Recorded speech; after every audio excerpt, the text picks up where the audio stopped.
So welcome back to our next episode. And today we have got Tom Blackledge, who is a former MMA fighter. He's founder of the Fighter Blueprint Academy in Wigan, and he is now an author of his most recent book, Fearless by Design, and his little children ones.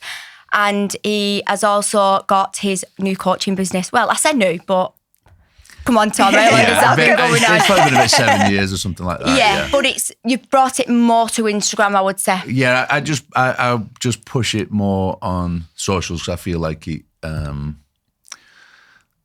probably about the right time to sort of try and help people and bring. We've just been saying that with COVID and things like that. I feel like everybody just needed a boost of positivity, didn't they? Feeling so low and everything that you're really seeing people now. So challenging themselves, aren't they, for this mindset work and some like, who am I, shall we say? Yeah. Like we've just been saying earlier on. It's important that people understand that they can help themselves with a lot of the things that they can be exposed to. Social media is a great tool, isn't it? But it's also can be a very negative tool too. Yeah. You know, and we all get pulled into that thing of, well, you know, one of the rules we'll probably go into in a minute, but one of the rules that I always live my life by is from a Roman emperor, Marcus Aurelius: never be overheard complaining, not even to yourself. Yeah. And that was the biggest reason why I became more active on social media, because I was complaining about it. I was complaining about how lackluster it was and how vacuous it was and what was missing. And then I realized I'm complaining about all these things, but I'm not making it any better. I'm not doing anything to make this better. All I'm doing is complaining. I'm not coming up with solutions. So I thought, if I can find a way to use social media in a way that makes things better, then that's much better than me just complaining about it. And, you know. So Tom, you do study Stoicism. I say this word. Stoicism, I'm saying it as. I say it's Stoicism. Right, well, whatever it is. And I see it come up quite a lot on social media, because I feel like when you do follow certain pages, it does bring that kind of stuff up. I don't really know much about it, but I have been having a little read. But I just want to ask, what was going on in your life at the time to edge you towards studying that? Because it's funny as well, because I've noticed it's coming up a lot on my social media, and I'm really gravitating to like scroll on them posts and everything. It is like something that really captures you in, I feel. Yeah. So Stoicism is a Greco-Roman philosophy from a few thousand years ago. And I got introduced to it through martial arts. So I would say that I'm a martial artist, even though I don't fight anymore. Martial arts, you know, the way of Bushido and Budo is about constant development and growth. It's not just about fighting. It's about growth in all areas and aspects of your life, just like personal development there. That's why I became such a good self-development, personal development coach and know a lot of the things, is because of martial arts and philosophy. So I got introduced to philosophy really young. My sensei got me reading a lot of the Eastern philosophies and Confucianism and Taoism and all these other things. That then led me into reading other philosophies, the Western philosophies like Stoicism and Epicureanism and all these other things. And Stoicism just really resonated with me from being young. And people misconstrue what Stoicism is. Stoicism, they take the word stoic, what we have in English as being stoic and emotionless. Okay. Right, and that's where it stems from, but it's a misunderstanding of Stoicism with a big S, which is the philosophy, and it's to be void of emotion. People assume it's to be void of emotion, like to be stoic, but it isn't to be void of emotion. It's to be void of the negative emotion.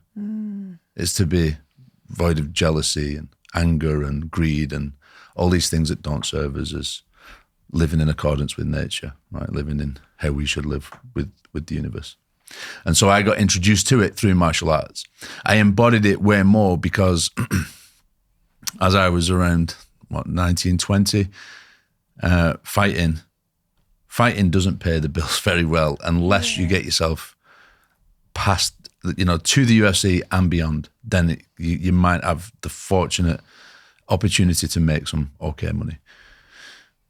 Living a life as a martial artist, it's still not my main drive now, but financially, we were probably, we were short on money. So it was a good way for me to embody what I'd studied, and I put it into practice when I didn't have any money. And it was certain things like, there's a Stoic Seneca, he says, is this a condition I so feared? And it's understanding that these things that we live with, this fear that we live with, which I do write about in the book, this fear that we live with, most often than not, the fears that we have are so much bigger than when we actually experience them.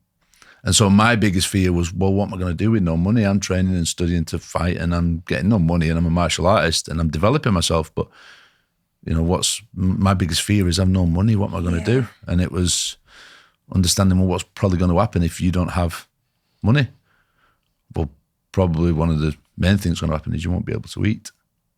And so I thought, okay, if that's my biggest fear, then let me face that fear now. And so I chose to fast.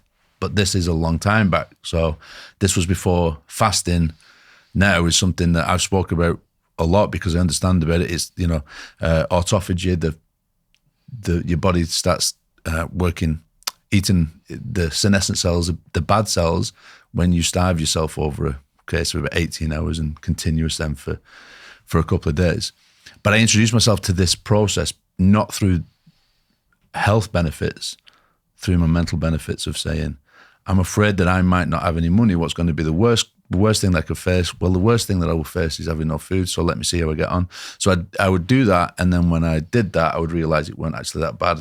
You would go like, oh, I'm a bit hungry for so long. But for anyone who's fasted, will realize after you've done a few fasts, it's not difficult at all, right? So then you start realizing these things that you worry about when you're exposed to them. It's our perception of these things that cause the panic, not the actual experience. That's some like mental strength though, isn't it? Like obviously a lot of us, like, have you had to work yourself up to that mental strength? Because obviously I feel like we've been on a journey a little bit, but it takes time, doesn't it, to get there? Yeah, like anything, like anything that we do, it takes time, it takes practice. It's like you go and lift weights, you don't go and lift really heavy weights for the first time you ever lifted weights. You have to take time and adapt and build and be consistent and develop the discipline to keep going and create habits that will help you go and do that. I'm the same with my studying, like Nic will probably know because Andrew will tell, but I'm extremely studious and disciplined with my study and my reading. Like I read so much stuff and take everything from it where I can and the things that I'm interested in, and then try to apply it in the parts of my life that apply. But it just takes time and effort and discipline and consistent effort. Because I love that as well, because obviously, there is a lot of men's mental health out there at the minute. There's a lot of men's suicide out there. And what would be some advice, someone who is struggling, like the first steps to kind of move across to this type of lifestyle, this really positive mindset? And, it's not easy at first to kind of switch them thoughts over.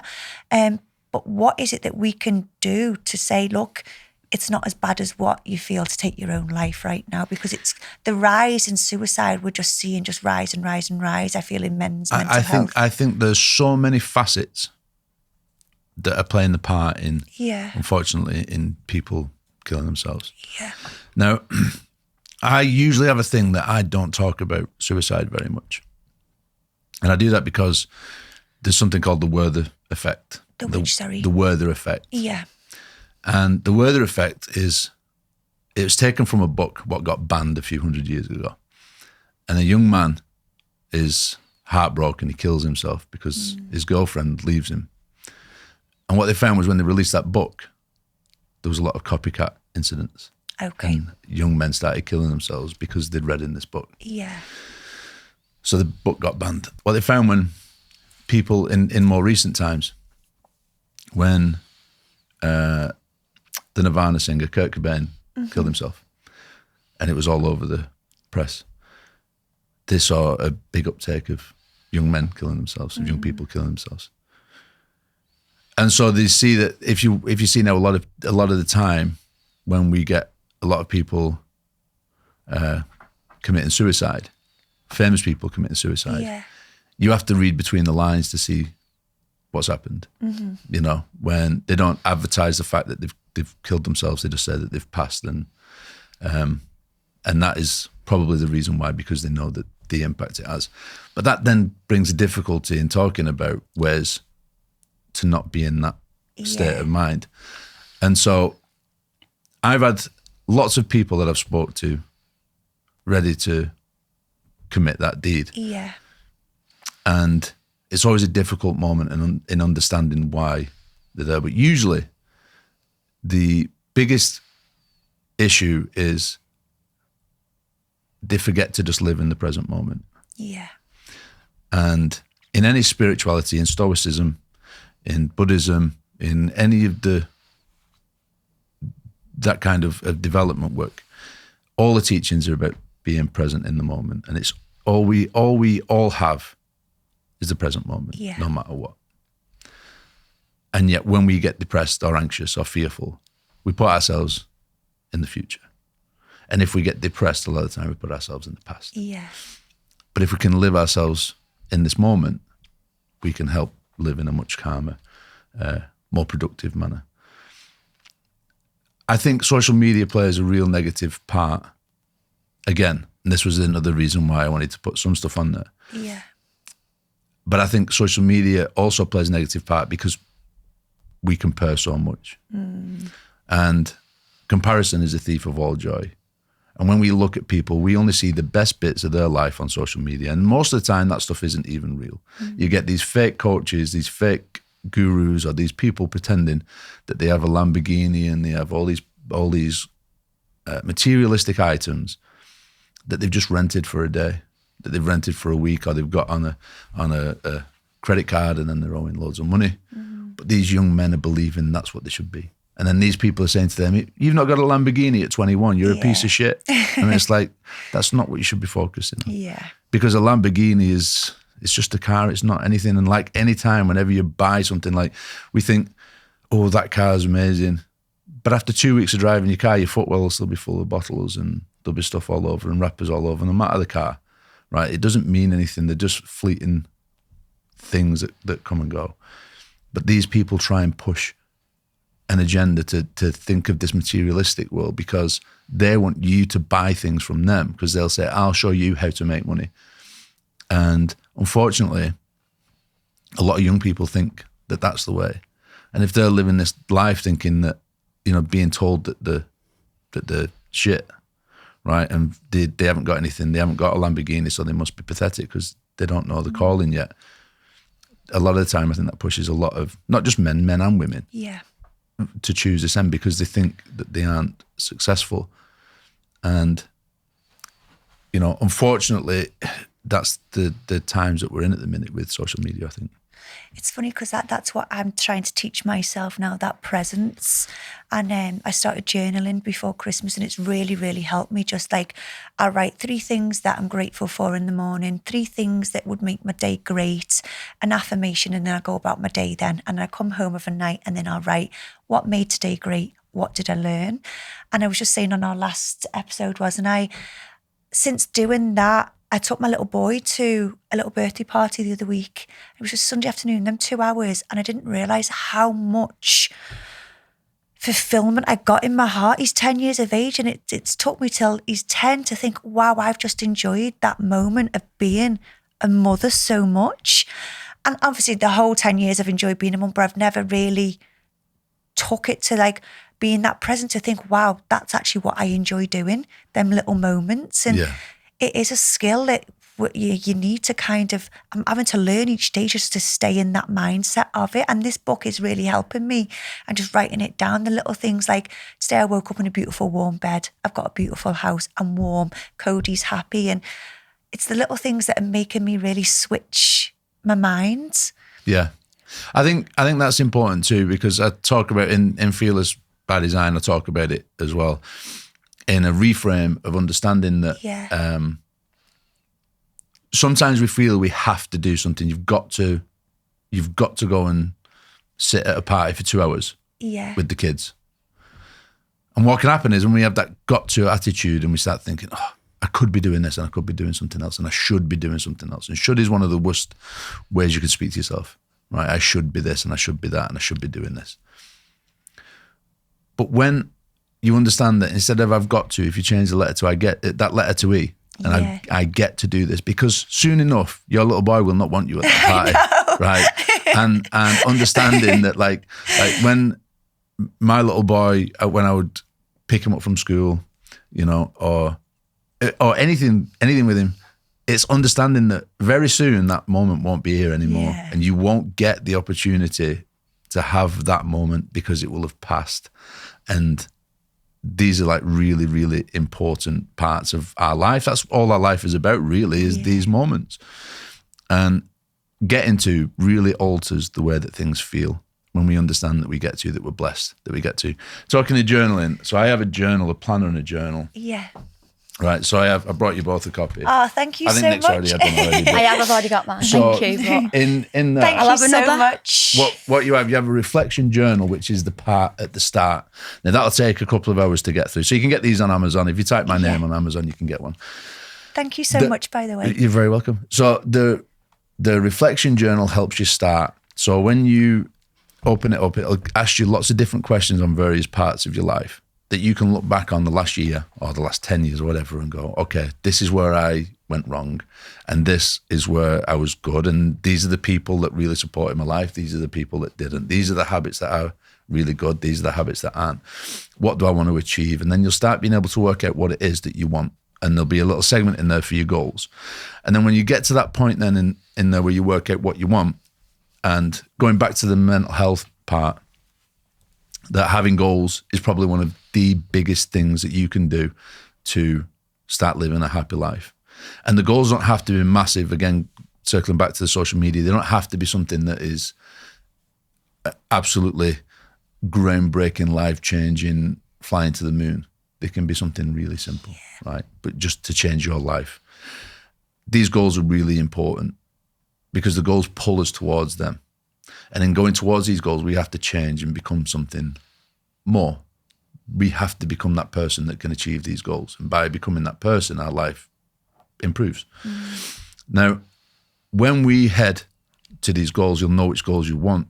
Then you can put them in your planner then. And each day you say, well, what do I need to do to get closer to this goal? Yeah. Okay, so for me, when I write, so I write a lot. I write books a lot. I'm just currently writing another book. And every day I have to sit and I write for 2 hours. Every day. Some days a little sentence might come out and another day a full chapter might come out. Yeah. But I make sure that I sit there for 2 hours every day at my computer writing, and then obviously reading for the input. But I can write down in my planner part the full day and plan my week and then plan my day. And in there is the gratitude part that you say. And I'm going to give you a tip for your gratitude, which will alter it even more. I think I write about it in Fearless by Design, actually. Have you got a copy of Fearless? No, I'll have to go and get one. I know you have. Yeah. Thank you so much. Oh God, I'm so grateful for you. Thank you. And so I write about it in that, and it's people talk. Now, I'll speak and teach people about the 3 things. Yeah. I always say use 3 things you're grateful for.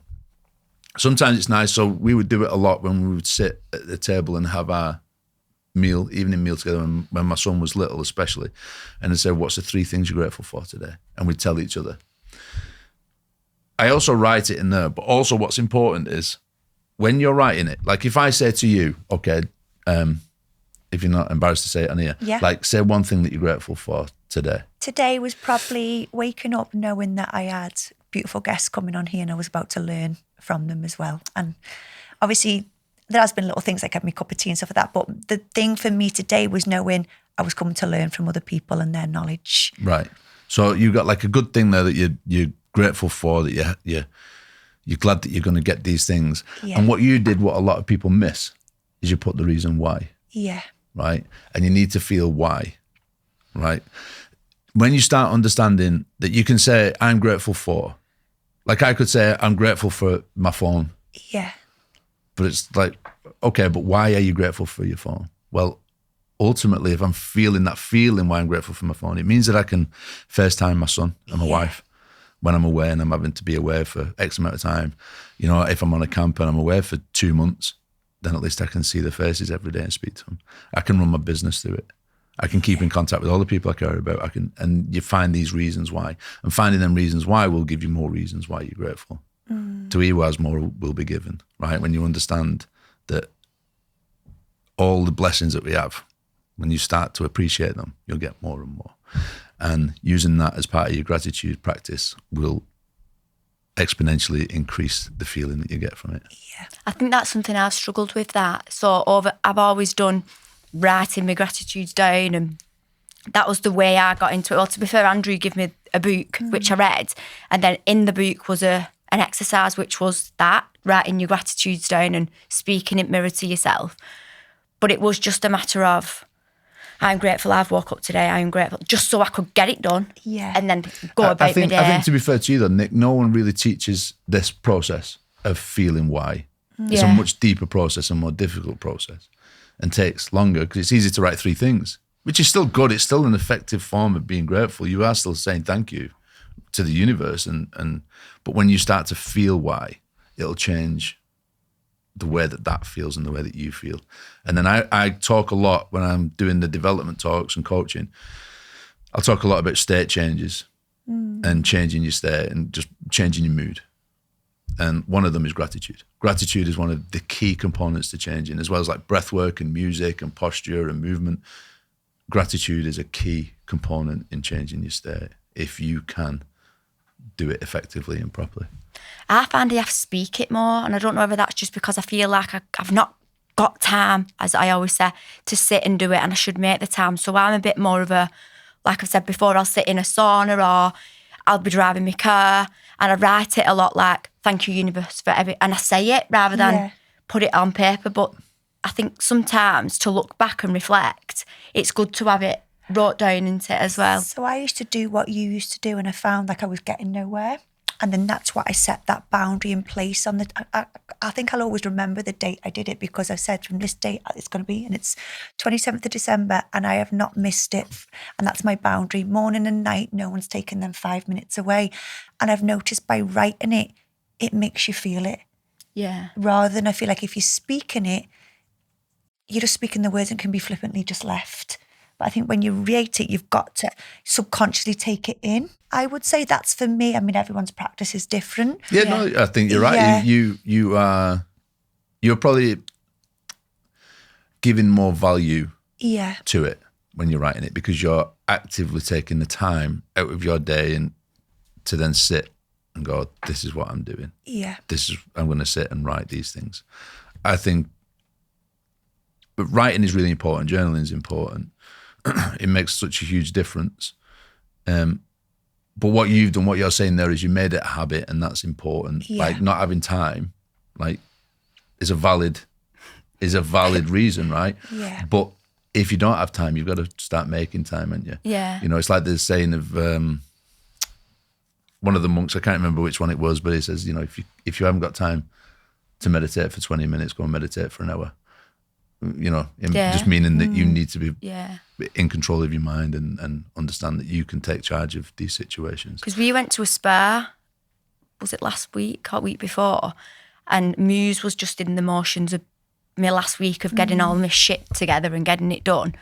And I actually said to Andrew, like, of all days today, like, as if I'm going to be going sat in a spa, why am I worthy of sitting in a spa when I've got this and this for doing, rather than just being, you're actually going to the spa, like just enjoy it, and all that will still be there when you get back.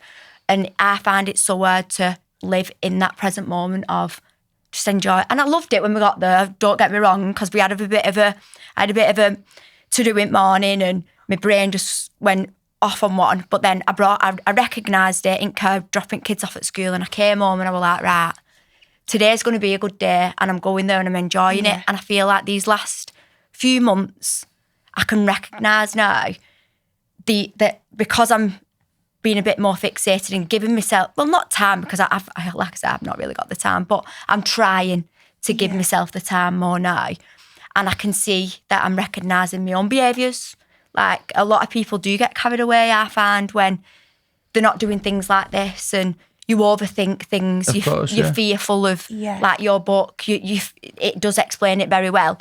You're fearful of things that, in actual fact, when it comes along, it's not really that bad. It's not that bad. Yeah, and that's, for me, has been a massive eye-opener, just giving myself or trying to give myself some time. It's true, because I really struggled with control. So everything in my life, I had to control it because it made me feel safe. And that's one thing I've been journaling, and I'll just affirm to the universe, I trust that the process, anything that's aligned for me will never pass me by or will keep me safe. And I've been drumming it into me, and things are shifting, that control shifting, then boundaries are coming and I'm feeling calm and safe. Now, I feel like sometimes on social media, everyone wants to manifest now. Everyone's in the universe and stuff, but a lot of it is taught incorrectly. They think that it's just, you put it out there and it comes, and it's not. It is daily practices. You've got to do it yourself, I think, so there's two things. I'll talk about manifestation as well, but, and as a Stoic, like as someone who follows Stoicism doesn't agree with manifestation. Yeah. So like, I am not a Stoic. Some people would refer to me as a Stoic. I'm not. I practice a lot of Stoicism, but I don't follow it dogmatically. Yeah. But so as you're talking about then, that's a Stoic principle. It's just, so I know that you've read Let Them theory. Yeah. So what Mel Robbins has done there, she's taken the Stoic concept of a guy called Epictetus. The dichotomy of control is called. What's within our control and what's not within our control, right? She just made like a book, what's 300 pages long or something from this concept, right? But that's what she's teaching it. She's done well in taking the Stoic concept and bringing it to a female audience. Now, it's understanding that what is within your control and what isn't within your control. Your reactions and your responses, they're within your thoughts, they're within your control, but a lot of the other stuff isn't, and you can't let that affect you and affect your life. Yeah. You know? That's what it was doing. I was just literally everything. I had to be in control of it. No, you can't do that because it wasn't going to be done right. And it was like, it's always going to be done right. It's just because you've just got this, I don't know, maybe it was a childhood thing and stuff, that everything I had to control to feel safe. And I'm really working at the moment, and journaling's really, really helping me just like trust and let go and just let what's meant to be and aligned and just being in that moment, because tomorrow's not guaranteed to me. But today is, and just make the most of what's happening today. And I've really noticed a difference. Like, I'll write little things like businesses that used to feel stressful. Now I'll just put in, today was great. I had a couple of orders. And then the next day I'm getting orders, and it's because I'm just not putting. Letting it be. You're not forcing it. Yeah. It's a thing of understanding too that as you become better, like I bet you two, when you first sat here, you were like, oh my God, what's going on? What do I do? Oh my God, what do I do? What do I say? What do I say? What am I talking about? Right? But then gradually over time, as you do it more and more, you start to feel more and more confident and just being part of, because you're getting better at doing what you're doing. So it's the cycle of competence breeds confidence. So the better you get at something, the more confident you become at something. And that confidence helps to increase your competence. Yeah. And as you sit and do it, you start feeling more happy to let things just be. Like having a business is really difficult, isn't it? As you two both know, it's difficult having a business. It's difficult to be self-employed. But the more and more you do it, the easier it becomes, and the more and more you then expose yourself. Like, you couldn't have opened Muse, could you, 6 years ago? Oh, no. It wouldn't have worked. You wouldn't have been able to do it. But over the time of you being self-employed with Unica and then growing and growing and growing and moving and going through all the trials and tribulations that business offers you, you become more confident because you've experienced more of it. Well, this is what I was saying before about Muse, when it's open now, it is what it is, but I didn't live in the present moment of having solely, like I've done solely, and then straight away I was like, right, Muse. Like, I didn't appreciate and give myself a pat on the back of, actually, look what I've just created, and enjoying it and for what it was in the moments. And then now I've obviously done it with Muse, and it's only now that I've got Muse done that we've got an upstairs in there. It's massive. We've already got the idea. We know what we're doing with it. And Jess messaged me last week while she was away, like these things for upstairs, and automatically I thought, no, I can't do it. I need to enjoy Muse. Yeah. I need to sit with it and be present now, because if I don't, like, when will I ever stop? Like, when will I ever be? And also you've present? got to, as you're building what you're building, you've got to spend time to create that thing that you've had in your mind. You've got to let that be what it should be, and then the next bit will come. Yeah. Accordingly, and you can give it that time.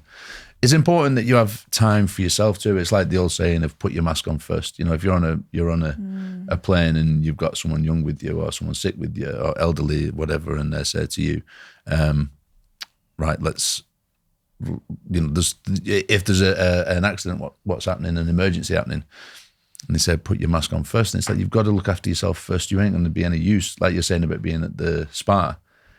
If you aren't doing them and enjoying them moments, then what's the point anyway in all the rest? Because you aren't going to be at your best to create the next thing that you feel will serve everybody else. Yeah. You know, and that's really important. Could I, obviously, because we know as adults being able to manifest, like obviously we've all got kiddies, and I know that you've literally wrote a book now on gratitude in kiddies and journaling. Can we tap on that before we come to an end? Because I'd love to I did two how books. I'd be able to do this. I did 2 books for kids. These are just 2 kids books of the stories of like what I teach. So I coach the kids in the academy a lot. I just really enjoy being able to plant some good seeds for them, you know, for as they get older and they start understanding mindset. So there's 2 books, A Boy and the Butterfly and The Farmer's Luck. Now, you can take them for your little one. Oh, thank you so much. Oh, I love them. Oh, I really appreciate these little gifts. Right. Thank you. I'll literally give you a little tag because I'm really going to literally sit there and be present with them. And I feel like doing stuff like this is going to Maggie be... asks for them now. The butterfly one. It just speaks about it, doesn't it? Yeah. And it's knowing like The Boy and the Butterfly is about how much as parents really, it's a good story for parents too, and understanding that we have to let our kids face hardship. Yeah. They have to face struggle because that's how they grow. Because this is what I brought up on the last podcast episode, and I was saying because obviously my childhood, it was lovely. My mum did the best she could for us, you know what I mean? But it wasn't as easy as what Cody's got it now. And I say, am I being detrimental to his upbringing because everything's got to be perfect? Everything's got to be like provided. And I literally, sometimes I just say yes to things for him just to think, oh, it'll make him feel better because I didn't want him to feel like things that I felt as growing up. And I feel like stuff like this is going to help me really bring it back to what matters. Yeah.